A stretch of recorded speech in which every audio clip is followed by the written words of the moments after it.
आप लोगों ने जान ही लिया होगा कि आज हमारा क्या टॉपिक होने वाला है। आज जो हमारा टॉपिक होने वाला है वो है कैलोरीज पर। तो कैलोरीज कटिंग और कैलोरीज बर्निंग दोनों में बेटर क्या है, आज हम इसके बारे में थोड़ा सा बात करेंगे, डिस्कशन करेंगे। ठीक है, तो चलिए आपको बताते हैं। हाँ बताते हाँ बिल्कुल बताऊंगा, क्यों नहीं बताऊंगा। Okay live. तो दोस्तों सबसे पहली चीज़ तो हम लोग को ये समझना होगा कि कैलोरीज क्या है। ठीक है, तो कैलोरीज वो चीज़ें हैं जो हम लोग रोज़ खाना खाते हैं। ठीक है, हम लोग रोज़ जो खाना खाते हैं उसके अंदर कैलोरीज एक्चुअली पाई जाती है। और कैलोरीज हमारी बॉडी के लिए एक तरह का फ्यूल है। और फ्यूल हमारा जैसे गाड़ियों में आपने देखा होगा कि गाड़ी में यूज़ होता है ना, पेट्रोल हो गया, डीजल हो गया, तो उस तरीके से यूज़ करते हैं हम तो गाड़ी चलती है। वैसे ही कुछ बॉडी के लिए हमारे जो फ्यूल होता है वो होता है कैलोरीज। अगर हम कैलोरीज को लगातार लेते रहेंगे जो हमारे फूड में पाया जाता है तो हमारी एनर्जी लेवल जो है मेंटेन रहता है लगातार। ठीक है, तो अभी क्या होता है कि कई बार लोग समझ नहीं पाते हैं कि उनको कैलोरीज कितनी लेनी है। ठीक है, और कैलोरीज लेने के अलावा उनको ये भी नहीं पता होता अभी कि वो कैलोरीज को मैनेज कैसे करें। ठीक है, कई बार ऐसा होता है लोगों का वजन बढ़ता है, तो वजन बढ़ने का रीजन क्या होता है कि उनको कैलोरीज जो होती है वो बहुत ज़्यादा वो इंटेक करते हैं। अब कैलोरीज का इंटेक उनका ज़्यादा हो रहा है तो ऑब्वियस ही बात है ना कि कैलोरीज इंटेक ज़्यादा हुआ तो वेट बढ़ेगा ही बढ़ेगा, क्योंकि कैलोरीज इंटेक ज़्यादा होने की वजह से कार्बोहाइड्रेट ज़्यादा हो जाता है हमारा। तो अभी एक चीज़ समझने वाली बात क्या है इसमें कि एक्चुअली में कार्बोहाइड्रेट क्या होता है। कार्बोहाइड्रेट क्या होता है इसके बारे में बताएं तो समझिए इसको। कार्बोहाइड्रेट एक्चुअली एक तरह का शुगर है। अगर हम एक शुद्ध हिंदी भाषा में समझे तो शुगर का ही एक फॉर्म होता है। ठीक है, तो अगर हम बात कर रहे हैं कैलोरीज की, तो कैलोरीज जो हम खा रहे हैं ना उसको क्या करना चाहिए, क्या कम करना चाहिए। ठीक है, या फिर हमको एक्सरसाइज या समथिंग कुछ जिम या फिर स्विमिंग या कोई स्पोर्ट्स ज्वाइन करना चाहिए ताकि हम कैलोरीज को बर्न कर सकें। ऐसा है? ऐसा नहीं है। हमें इस चीज को समझना है कि दोनों हमारे लिए इंपॉर्टेंट है। यहाँ पर कैलोरीज मैनेजमेंट भी इंपॉर्टेंट है, कैलोरीज बर्निंग भी इंपॉर्टेंट है। बट अगर आप कैलोरीज इंटेक ज्यादा कर रहे हो तभी तो आप कैलोरीज को बर्न करने की कोशिश कर रहे हो।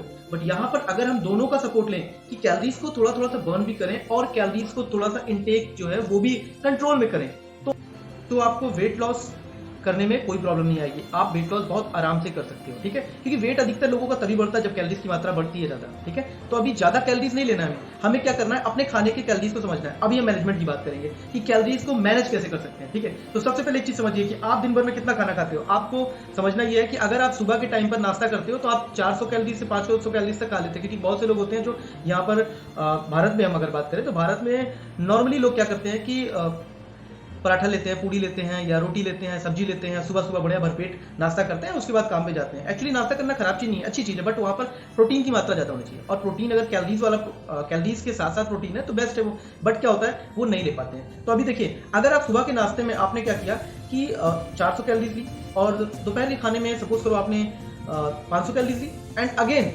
शाम के खाने में भी 500-600 कैलोरीज ली। अगर हम टोटल जोड़ते हैं तो करीब करीब 1600 से 1700-1800 कैलोरीज लोग ले लेते हैं। हम एक एवरेज ले लेते हैं 1800 कैलोरीज। अगर 1800 कैलोरीज आपने ली है तो ऑब्वियस सी बात है ना, उन 1800 कैलोरीज में आपको क्या करना है, उन 1800 कैलोरीज को मैनेज करना सीखना है। अगर आप उन 1800 कैलोरीज की कटिंग कर लेंगे और आप अच्छा न्यूट्रिशन लेना शुरू कर देंगे कम कैलोरीज में तो ऑटोमेटिकली वेट लॉस होना शुरू हो जाएगा। जैसे सबसे पहला काम करें, सुबह के टाइम पे जो 500 कैलोरीज का ले रहे हैं हम वो थोड़ा सा रिड्यूस कर दें। 500 कैलोरीज की जगह पे अगर हम 200 कैलोरीज 250 कैलोरीज का कुछ नाश्ता कर रहे हैं एंड उसके बाद दोपहर के टाइम पे 400 कैलोरीज का ले रहे हैं समथिंग एंड शाम को रात के समय पे भी बहुत ही लिमिटेड कैलोरीज ले रहे हैं। ठीक है, तो दिन भर में अगर हमने मान लीजिए 1000 कैलोरीज ली और इधर 800 कैलोरीज पहले लेते थे और अभी हम 1000 कैलोरीज ले रहे हैं तो ऑटोमेटिकली हम 800 कैलोरीज बचा रहे हैं। अगर हम 800 कैलोरीज बचा रहे हैं तो जैसे एक हफ्ते तक अब आप लगातार कर रहे हो 800 कैलोरीज पर डे बचा रहे हो और ऐसे ही महीने भर भी करते हो तो ऑब्वियस सी बात है ना, अप्रॉक्स 24,000 कैलोरीज आप बचा सकते हो। अगर आप 24,000 कैलोरीज बचा लेते हो तो ये गारंटी है आपकी कि आपका वेट लॉस बहुत बढ़िया होगा। ठीक है, और आप वेट लॉस के साथ साथ कैलोरी डिफरेंसी कर लोगे तो आपको कैलोरी बर्निंग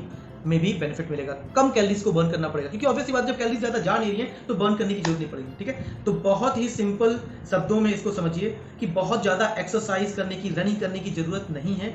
आप per day half an hour exercise करिए एंड कैलोरीज को कंट्रोल करिए। ठीक है, तो आपको जब कैलोरीज कटिंग हो रही है एक तरफ से और दूसरी तरफ कैलोरीज बर्निंग हो रही है तो दोनों मिक्स करेंगे आप तो आप देखोगे आपका वेट लॉस बहुत बढ़िया होगा। ठीक है, तो यहाँ पर आज जो हमने अभी सेशन लिया है वो है कैलोरीज का, जिसमें कि आपको गाइड किया है कि कैलोरीज को कैसे मैनेज करना है और कैलोरीज को कैसे कट करना है। ठीक है, तो कैलोरीज को मैनेज करना और कैलोरीज को कट करना और कैलोरीज को बर्न करना, ये तीनों प्रोसेस हम आपको जो आपको बताए हैं उसमें आप ध्यान दीजिएगा। ठीक है, तो थैंक यू सो मच। आज का सेशन सो आप लोगों को बहुत अच्छा लगेगा। बहुत सिंपल भाषा में मैंने समझाने की कोशिश की है एंड प्लीज चैनल को लाइक करें और सब्सक्राइब करें।